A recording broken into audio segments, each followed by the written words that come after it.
불안한 시대를 살아가고 있습니다. 이 불안한 시대를 살아가는 우리들에게 성경은 우리에게 말씀하시기를 우리의 보호자이신 하나님의 그늘 아래에서 참된 평안과 안식을 누릴 것이라고 그렇게 말씀하고 계십니다.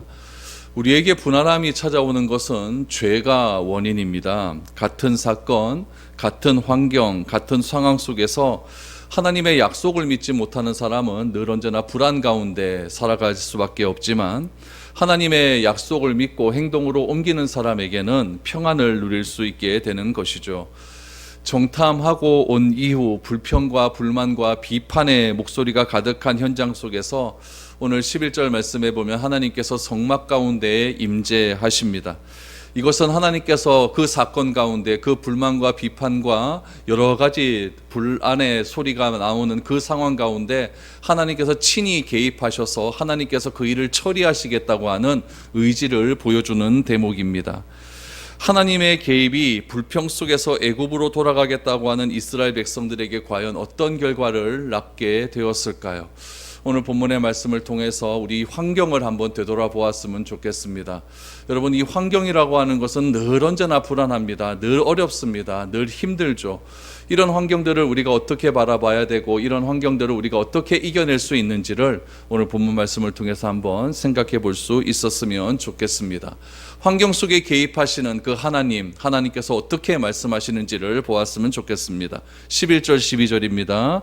여호와께서 모세에게 이르시되 이 백성이 어느 때까지 나를 멸시하겠느냐? 내가 그들 중에 많은 이적을 행하였으나 어느 때까지 나를 믿지 않겠느냐? 내가 전염병으로 그들을 쳐서 멸하고 내게 그들보다 크고 강한 나라를 이루게 하리라.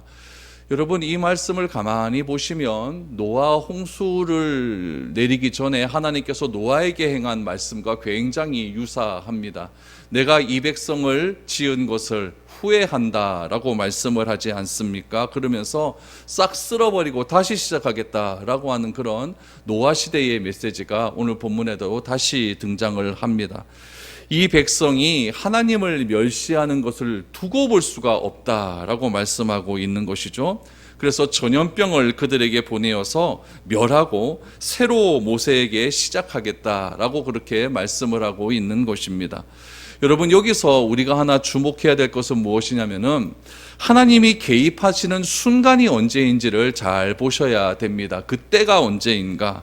그때가 언제냐면은 하나님께서 주시기로 약속한 그 약속을 믿지 않고 오히려 하나님의 약속과 반대되는 일을 행할 때에 하나님께서 그 사건 속에 직접 개입하시고 있음을 보게 됩니다.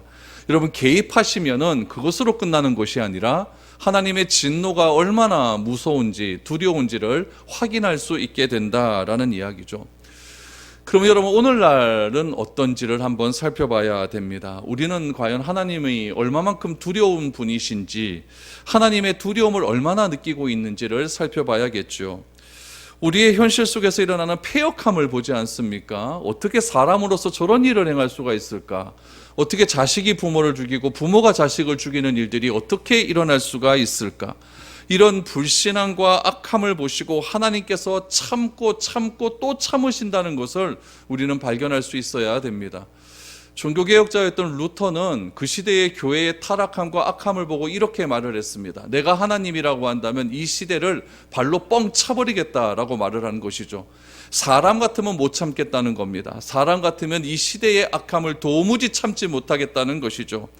그러나 하나님은 어떻습니까? 하나님께서는 참고 또 참고 계신다는 이야기죠. 이 시대의 이 악함을 보시고 하나님께서 아무런 일도 안 하시는 것이 아니라 참고 있다는 이야기죠. 만약 하나님께서 어떤 일을 하셨다고 한다면 우리는 다 죽고 맙니다. 오늘 본문의 이스라엘 백성들처럼 전염병이 나든지 뭐 나든지 우리는 다 쓰러지고 다 없어져서 새로 시작하게 하시는 하나님의 놀라운 능력을 우리는 경험하게 될 겁니다. 그러나 그런 것들은 보이지 않지 않습니까? 왜 그럴까요? 왜 하나님은 참고 계실까요? 이유는 딱 하나입니다. 바로 회개할 수 있는 시간을 주신다는 이야기죠. 그것을 알지 못하고 하나님의 진노가 나에게는 일어나지 않는다라고 생각하고 내 마음대로 삶을 살아간다면 결국에는 돌이킬 수 없는 결과를 맞이할 수밖에 없다는 것을 우리는 기억해야 됩니다. 여러분, 하나님의 진노가 임합니다. 하나님의 심판의 메시지가 오늘 본문 11절과 12절에서 나옵니다. 내가 이 백성의 패역함을 도무지 감당하지 못하겠다. 그래서 이 사람들을 다 천연병을 들어 쓸어버리고 모세 너와 다시 시작하겠다라고 말합니다. 그럼 여러분, 모세의 입장에서 한번 보십시오. 모세가 이렇게 이스라엘 지도자로서 이들과 함께 광야 생활을 할 때 얼마나 이 백성이 모세를 괴롭힙니까? 조금만 어려우면은 내가 애굽에서 나온 걸 후회한다라고 말을 하죠. 모세 너 필요 없다라고 이야기를 하죠. 하나님이 어떻게 이러실 수 있냐고 이야기하죠. 그러면은 모세 같으면 하나님 오케이, 내가 하나님의 말씀 다 이해합니다. 이를 쓸어버리고 다시 시작합시다. 이렇게 하는 게 당연한 것 아니겠습니까? 근데 모세는 그렇게 하지 않습니다. 모세는 하나님의 진노와 하나님의 두려움이 임하는 순간 그 자리에서 엎드리기를 시작합니다. 그리고 하나님께 오늘 본문 말씀에 보면 세 가지의 간구를 하게 됩니다. 그 간구의 내용이 무엇인지를 우리가 살펴보고 모세는 왜 이런 간구를 할 수밖에 없었는가도 우리가 한번 살펴보아야 됩니다. 그럼 모세가 하나님께 간구한 첫 번째 내용은 무엇일까요? 첫 번째 간구는 하나님께서 이스라엘을 인도하시고 구원하셨다는 약속을 하셨다는 것이죠. 그것을 먼저 이야기를 합니다. 13절, 14절을 보시죠. 모세가 여호와께 여짜오되 애굽인 중에서 주의 능력으로 이 백성을 인도하여 내셨거늘 그리하시면 그들이 듣고 이 땅 거주민에게 전하리이다. 주 여호와께서 이 백성 중에 계심을 그들도 들었으니 곧 주 여호와께서 대면하여 보이시며 주의 구름이 그들 위에 섰으며 주께서 낮에는 구름 기둥 가운데에서 밤에는 불 기둥 가운데서 그들 앞에 행하시는 것이니이다 라고 말합니다. 애굽인들 중에서 우리를 구원하셨다. 구원하시는 하나님.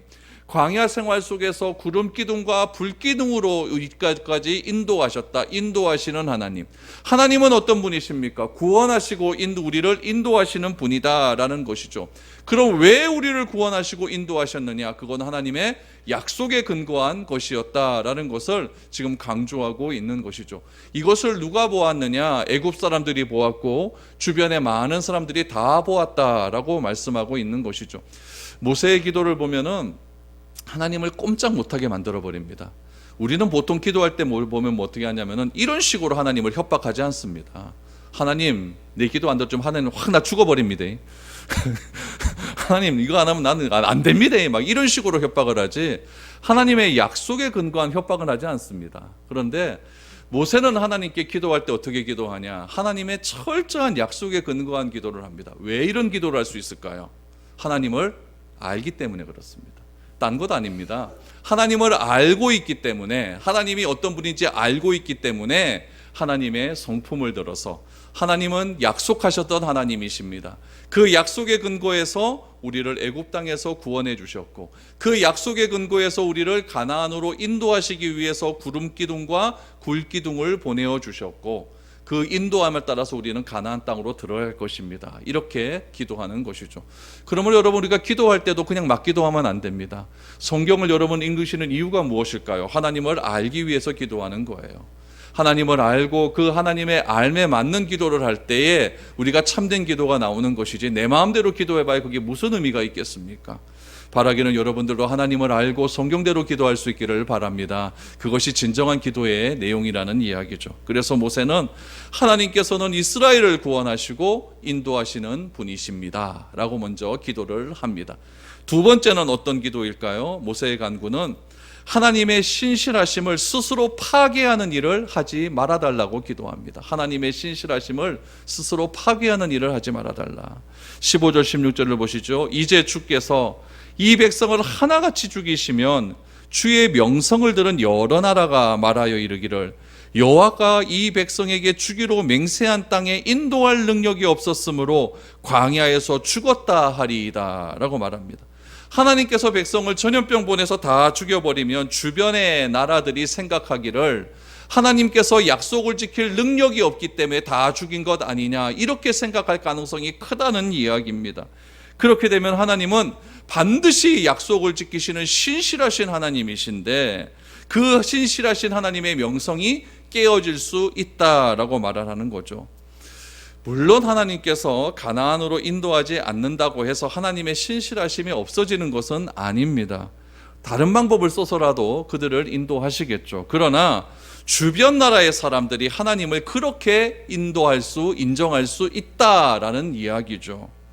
여러분, 이 사실이 굉장히 중요합니다. 주변 나라들이 하나님을 그렇게 인정할 수가 있다. 여러분, 내가 하나님의 택하심을 받지 않았습니까? 어두움 가운데서 빛으로 살아가라 라고 말씀하지 않았습니까?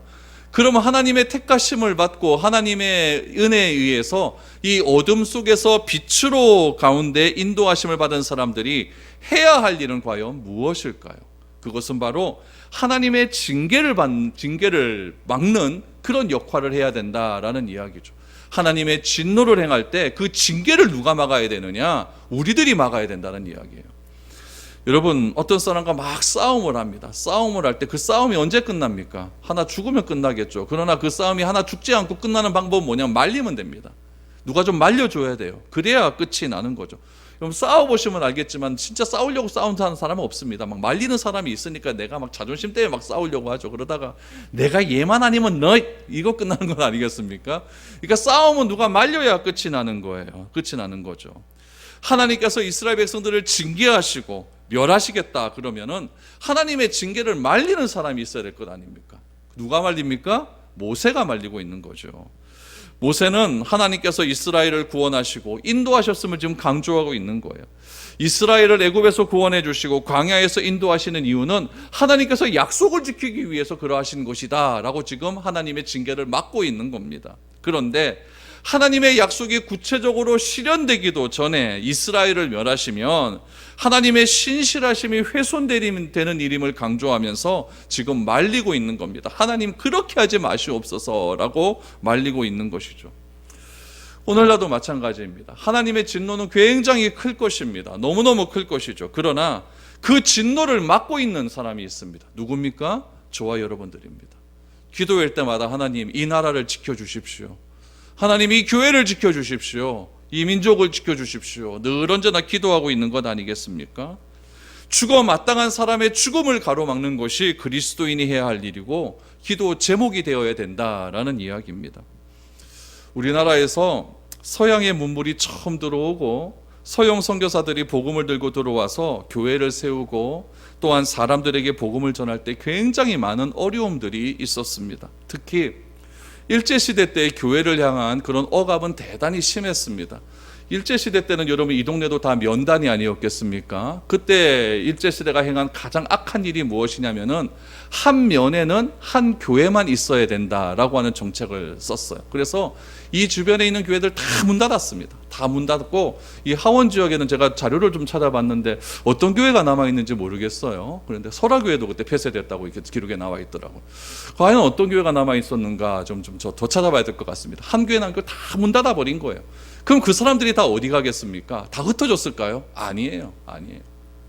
그 사람들이 그 교회 마당에 앞에 와서 다 무릎 꿇고 기도하기 시작을 하는 겁니다. 하나님, 이 어려움을 극복하게 해 주십시오. 이 어려움을 이길 수 있도록 하나님 해 주십시오. 저 일제 사람들이 우리 하나님을 못 믿게 막고 있지만은 하나님의 능력에 힘입어서 우리가 다 이걸 이길 수 있도록 하나님 도와주십시오 라고 하면서 예배를 드리지 못하는 상황 속에서도 끝까지 기도를 하면서 신앙을 지키는 그 사람이 존재하기 때문에 우리가 이렇게 시원하게 예배 드릴 수 있는 겁니다. 우리에게 신앙의 자유가 있는 것은 역사 속에서 신앙을 지키기 위해서 자신의 목숨까지도 내어놓는 믿음의 섬계가 남긴 믿음의 유산 때문이라는 이야기죠. 그 열매가 우리에게서 끊어지면 안 되는 것 아니겠습니까? 그 열매가 하나님의 진노에 의해서 완전히 다 파괴되어 버린다고 한다면 우리는 어떻게 되겠습니까? 하나님의 진노가 이 세상 가운데 임하는 것을 우리가 막아야 됩니다. 모세가 하나님께 기도하는 것처럼 우리의 기도를 통해서 믿음이 하나님 전수될 수 있도록 하나님 도와주시옵소서. 하나님 이 시대에 하나님을 믿는 이 믿음이 끊어지지 않을 수 있도록 하나님 은혜와 능력을 베풀어 주시옵소서. 교회가 무너지는 것을 하나님 막아주시옵소서. 이러한 기도가 우리 가운데 자꾸 일어나야 될 것 아니겠습니까? 근데 우리의 관심은 오로지 나밖에 없습니다. 나밖에 없습니다.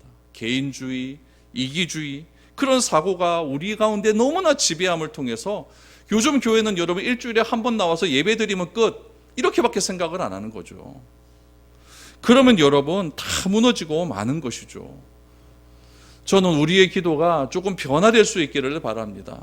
오로지 나만을 위해서, 내 식구들만을 위해서 그렇게 기도를 하는 것이 아니라 여러분, 하나님을 위한 기도, 이 나라와 이 민족의 믿음과 신앙의 성장을 위한 기도, 자꾸만 교회가 무너져가고 있는데 이 무너져가는 교회를 위한 기도, 이런 기도를 우리가 해야 될 것 아니겠습니까?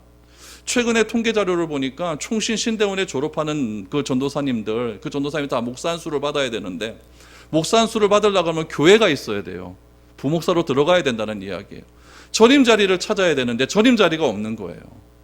10명 중에 7명이 자리가 없습니다. 3명밖에 못 들어가는 거예요. 그럼 그 7명은 뭐 합니까? 생계가 막막하는 거 막막하죠. 그러니까 택시하고 저녁에 야간에 운전하고 커피숍 차리고, 그래서 자기 본연의 임무를 다하지 못하는 것이죠. 제가 처음 강도사 고시 볼 때 840명 시험 봤습니다. 지난주에 강도사 고시 봤는데 560명? 완전히 막 3분의 1이 다 넘어가지 않았습니까? 지금 안 하는 거예요, 안 하는 거예요. 이러다가는 다 무너지고 마는 것이죠. 다 무너지고 마는 것이죠.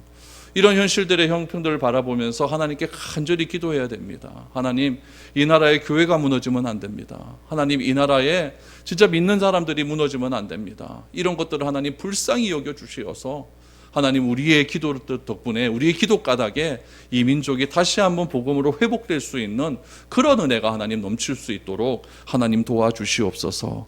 그런 기도가 끊어지지 않을 때에 우리의 믿음은 지속될 수 있는 것이고, 하나님이 주신 그 약속을 향해서 우리가 한 걸음 한 걸음 달려나갈 수가 있게 되는 것이죠.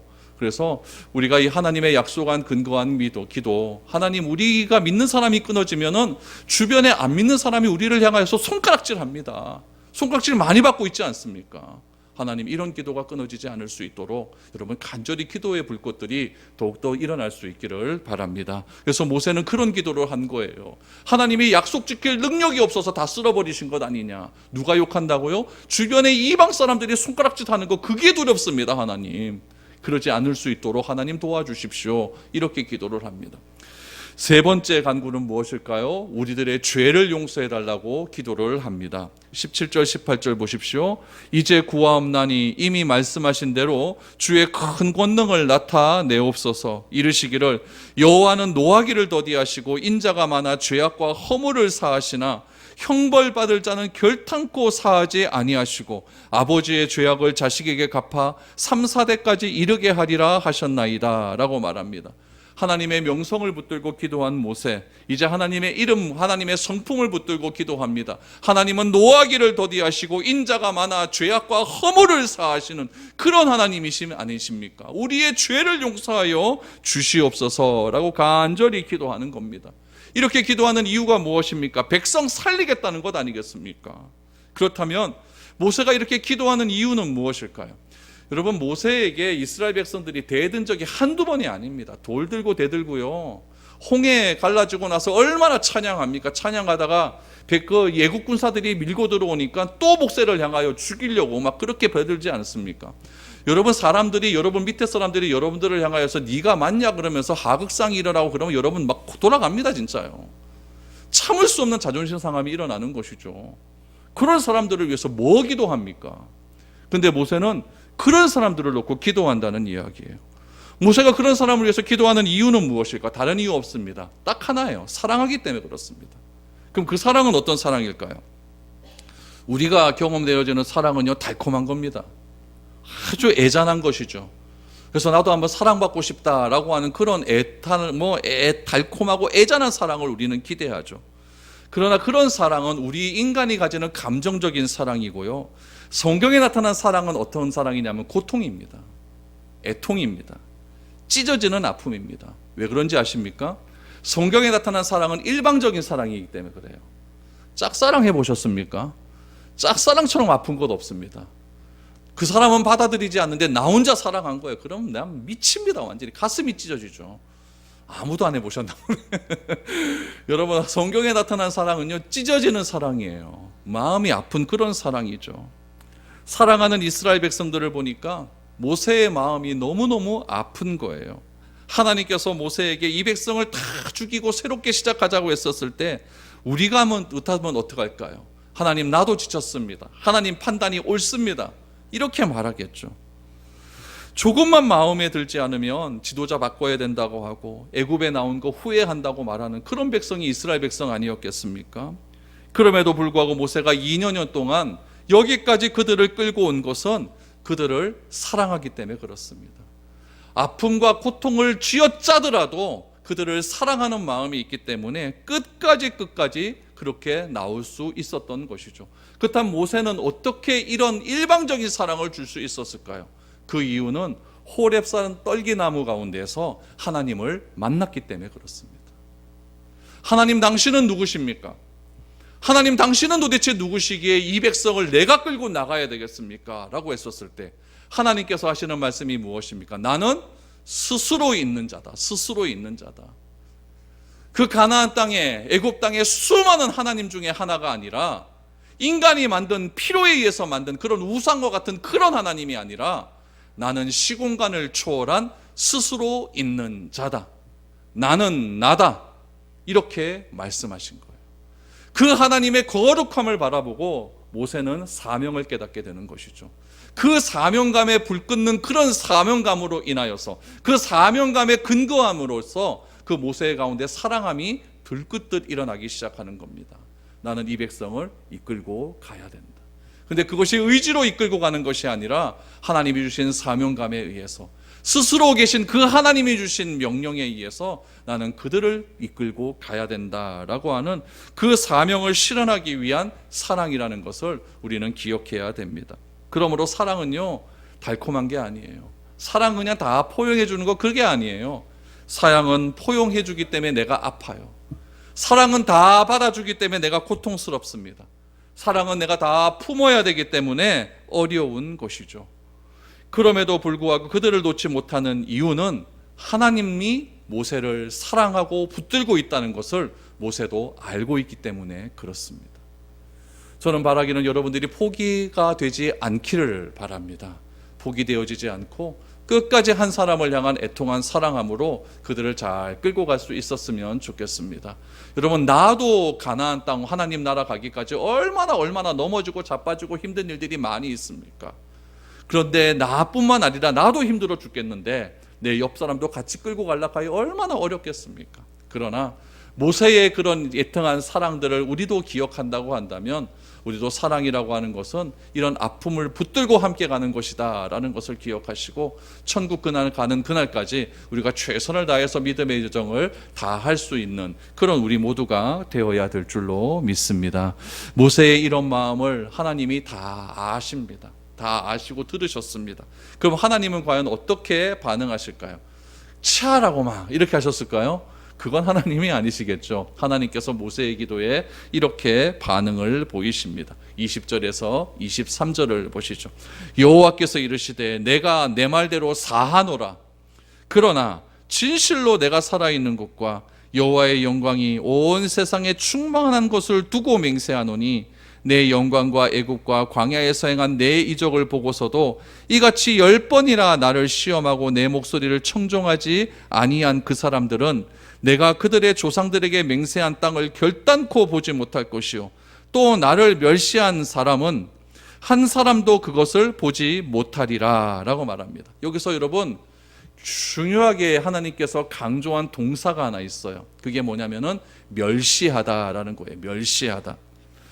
멸시하다라고 하는 뜻이 뭐냐면은 거부하다라는 뜻이에요. 거부하다. 23절에 보니까 나를 멸시하는 사람은 한 사람도 그것을 보지 못하리라 라고 말합니다. 그러니까 하나님을 거부하는 것보다 하나님을 멸시하는 행위는 없다라는 이야기예요. 반대로 말하면 뭘까요? 하나님을 받아들이는 것이 하나님을 가장 기쁘게 하는 행위라는 이야기죠. 하나님을 받아들이는 것을 우리가 뭐라고 이야기하냐면 믿음이라고 이야기합니다. 하나님을 멸시하는 것을 무엇이라고 이야기하냐면 불신이라고 이야기를 합니다. 그러므로 하나님을 받아들이는 것은 우리의 행위가 아니라 믿음입니다. 내가 무엇을 했기 때문에, 내가 무엇을 하기 때문에 하나님을 받아들이는 것이 아니라 내 믿음이 하나님을 받아들이는 것이죠. 그러면 하나님을 멸시하는 것은 무엇일까요? 내가 무엇을 하지 않았기 때문에 하나님을 멸시하는 것이 아니라 하나님 자체를 거부한다는 것입니다. 그것이 여러분 멸시하는 의미라는 이야기예요.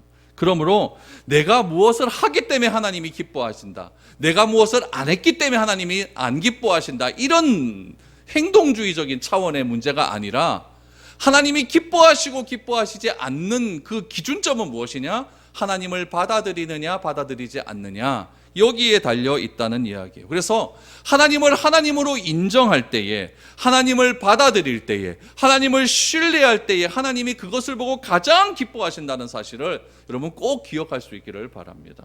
내 행동 갖고 하나님이 기뻐하시는 것 아니에요. 하나님을 받아들이는 나의 믿음을 보고 기뻐하시는 거죠. 그래서 히브리서에는 이렇게 나와 있습니다. 히브리서 11장 6절 말씀을 보시죠.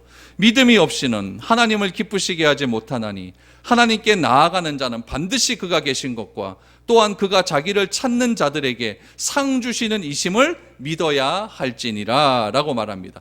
믿음이 없이는 절대 하나님을 기쁘시게 할 수 없다라고 선언을 하고 있는 겁니다. 그러므로 믿는 것이 하나님을 가장 기쁘시게 하는 방법이에요. 그래서 우리 삶 속에서 하나님을 신뢰하는 믿음이 자꾸 커져가야 됩니다. 그럴 때 하나님이 기뻐하신다는 이야기죠. 왜냐하면 하나님께서 나를 위해서 행하시는 하나님의 여정이 있습니다. 하나님의 말씀이 있습니다. 하나님의 명성이 있어요. 하나님의 성품을 인정하는 것이 바로 믿음이기 때문에 그렇습니다. 그러므로 내가 하나님을 아는 만큼 하나님을 믿을 수 있는 것이지, 우리의 감정이나 내 눈앞에 일어나는 어떤 기적과 같은 것으로 하나님을 믿는 믿음의 근거는 절대 될 수가 없습니다. 그 기적은요, 매일같이 일어날 수 없기 때문에 그래요. 어쩌다 내가 오늘 진짜 기적을 경험했어요.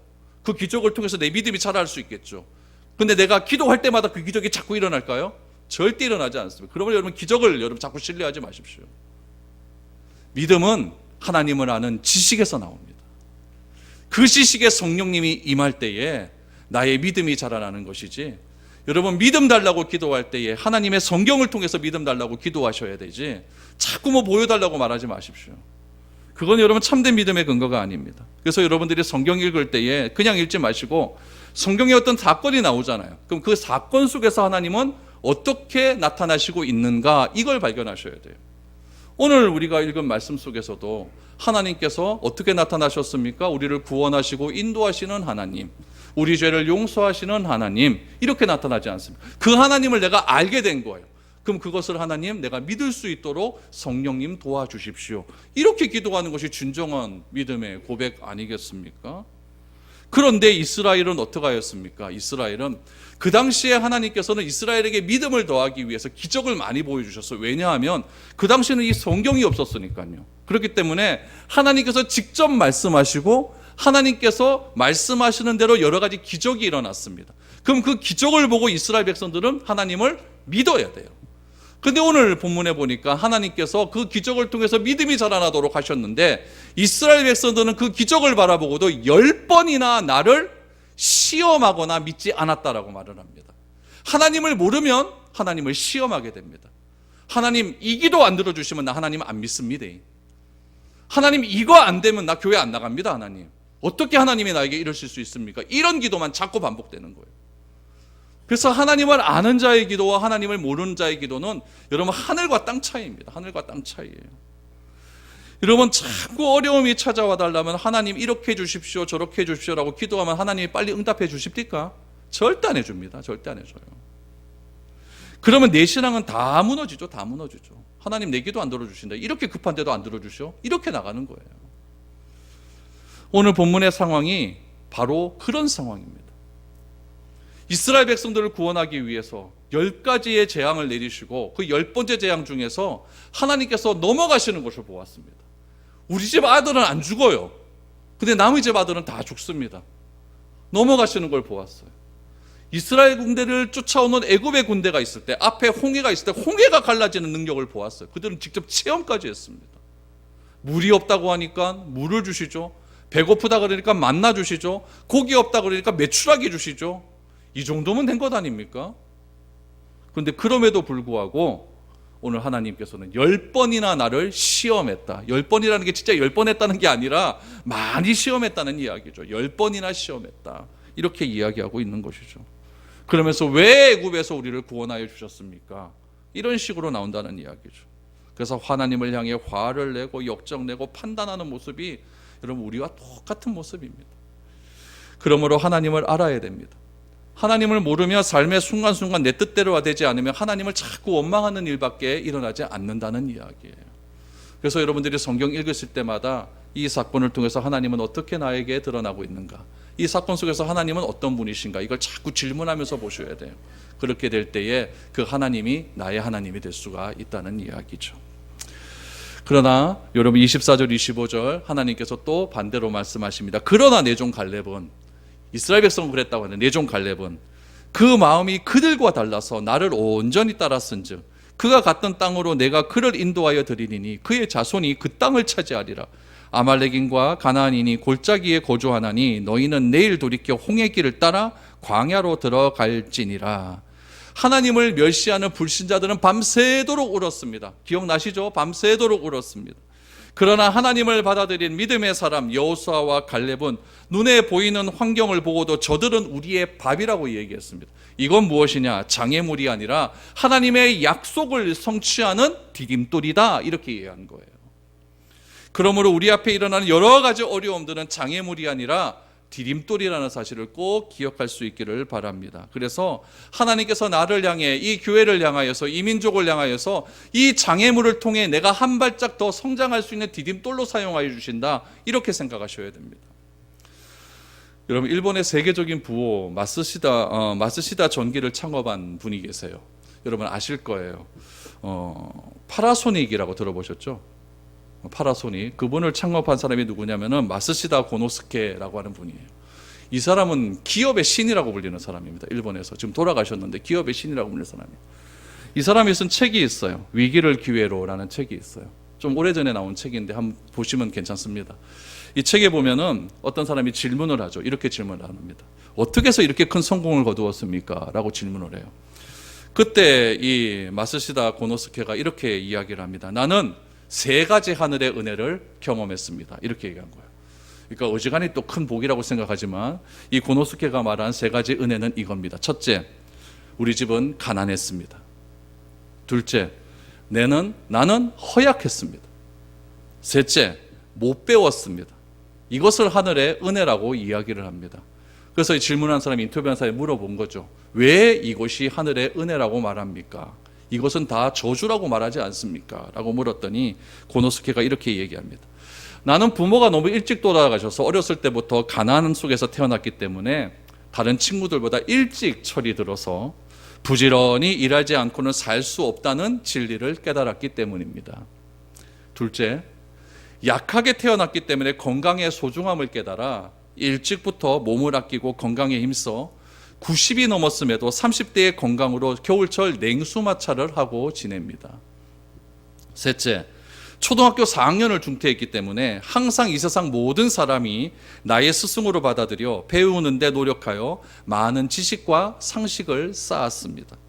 이런 어려운 환경이 나를 이만큼 성장시켜 주었기 때문에 나는 이 3가지가 하늘이 내게 준 은혜라고 생각되어 감사하고 살아왔습니다. 이것이 고노스케가 말한 3가지의 하늘의 은혜입니다. 남들이 보면 가장 불행한 삶이라고 말하는 환경을 그는 자신의 디딤돌로 삼은 것이죠. 여러분, 성경에도 보면 달란트 비유가 있습니다. 달란트 비유에 보면은 다른 사람에 비해 적게 받은 1달란트 받은 사람은 자신이 적게 받은 것에 대해서 주인을 원망하고 5달란트, 2달란트 받은 그 사람과 비교하기 시작을 합니다. 그러면서 자신은 어떻게 하냐, 그거를 땅속에 감추어 놓았어요. 그리고 나중에 결산할 때가 되어서 다른 사람들은 다 완전 풍성한 은혜를 경험하게 되는데 이 사람은 1달란트를 가진 거 가서 딱 내밀었더니 이 주인으로부터 버림을 받게 됩니다. 버림받은 이유는 딱 한 가지입니다. 주인이 원하는 것을 모르기 때문에 그렇습니다. 주인이 원하는 것은 일하는 것이었지 그냥 남기는 것이 아니었습니다. 만약 남기는 것이었다고 한다면은 여러분 이런 식으로 반응을 보이진 않았겠죠. 주인이 남기는 것을 원했다면 우리는 다 죽었습니다. 그러나 주인이 원하는 것은 자기에게 주어진 이 환경 속에서 그 환경을 장애물로 여기는 것이 아니라 디딤돌로 삼아서 최선을 다해 살아가는 것, 그것을 주인이 원하였는데 이 한 달란트 받은 사람은 그것을 알지 못했기 때문에 밖으로 쫓겨나가 슬피 울며 이를 갈미 있으리라 라고 하는 평가를 받게 된 것이죠. 여러분, 우리에게는 어떤 장애물이 있습니까? 그 장애물 때문에 매일매일 울고, 그 장애물만 생각하면 울고 불평하고 불만 제기하고 비교하며 그렇게 삶을 살아가는 인생은 없습니까? 오늘 이 말씀을 듣는 여러분들에게 여러분 앞에 놓인 장애물은 더 이상 장애물이 아니라 디딤돌이 될 수 있기를 바랍니다. 하나님의 믿음을 가진 사람에게는 장애물이라는 것이 존재하지 않습니다. 오히려 그것은 선물입니다.